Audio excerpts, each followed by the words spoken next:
আসসালামু আলাইকুম মোৰ মা ভনীসকল, অসমীয়া ইছলামিক চেনেলটিলৈ আপোনালোকক স্বাগতম জনাইছোঁ। আশা কৰিছোঁ সকলোৱে ভালে আছে। আল্লাহৰ ৰহমতত ময়ো ভালে আছোঁ।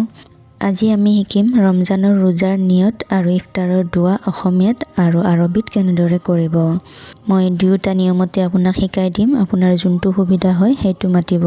ভিডিঅ'টো স্কিপ নকৰি শেষলৈকে চাব। বলক তেন্তে ভিডিঅ'টো আৰম্ভ কৰোঁ। মোৰ মা ভনীসকল, নিয়ত মানে হৈছে আপুনি মনেৰে যিটো কাম কৰিম বুলি ভাবি লয় তাকে নিয়ত বুলি কোৱা হয়। আপুনি মুখেৰে উচ্চাৰণ নকৰি অন্তৰেৰে যিটো কথা ভাবি লয় তাকে নিয়ত বুলি কোৱা হয়। উদাহৰণস্বৰূপে, কোনোবাই যদি এমাহ ৰোজা ৰাখিম বুলি মনতে ভাবিছে যে ইয়া আল্লাহ মই এমাহ ৰোজা ৰাখিম বুলি নিয়ত কৰিছোঁ, সেইটোৱে নিয়ত হয়। আৰবীত নিয়ত কৰাটো যদি বাধ্যতামূলক হ'লে হয় তেন্তে আপুনি সকলো কামৰ নিয়তেই আৰবীত কৰিব লাগিলে হয়। যেনেকৈ ধৰি লওক, ইয়া আল্লাহ মই এমাহ ৰোজা ৰাখিম বুলি নিয়ত কৰিছোঁ, বা এইবাৰ ৰজাৰ মাহত মই কোৰাণ শ্বৰীফ খতম কৰিম বুলি নিয়ত কৰিছোঁ। এই সকলো নিয়তেই আপুনি আৰবীত কৰিব লাগিলে হয়। তথাপিতো কিছুমানে যদি আৰবীত নিয়ত কৰিব বিচাৰে তেনেহ'লে এনেকৈ ক'ব, ৱা বিছাউমি গাদিন নাৱাইতু মিন শ্বাহৰি ৰমজান।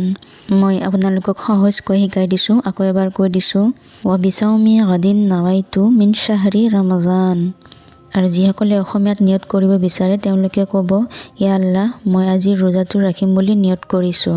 বাছ, আৰু একো ক'ব নালাগে, আপোনাৰ নিয়ত হৈ যাব ইনশাআল্লাহ। এইবাৰ আমি শিকিম ইফতাৰৰ দোৱা। ইফতাৰৰ দোৱাটো আৰবীত এনেদৰে ক'ব, আল্লাহুম্মা লাকা সুমতু ৱা আলা ৰিজকিকা আফতাৰতু বিৰহমাতিকা ইয়া আৰহামাৰ ৰাহিমিন। আৰু অসমীয়াত ক'ব, ইয়া আল্লাহ মই তোমাৰ নামত ৰোজা ৰাখিলোঁ আৰু তোমাৰ ৰিজিকৰ দ্বাৰাই ইফতাৰ কৰিলোঁ। তাৰে পিছত বিস্মিল্লাহিৰ ৰহমানিৰ ৰহিম কৈ ইফতাৰ কৰিব।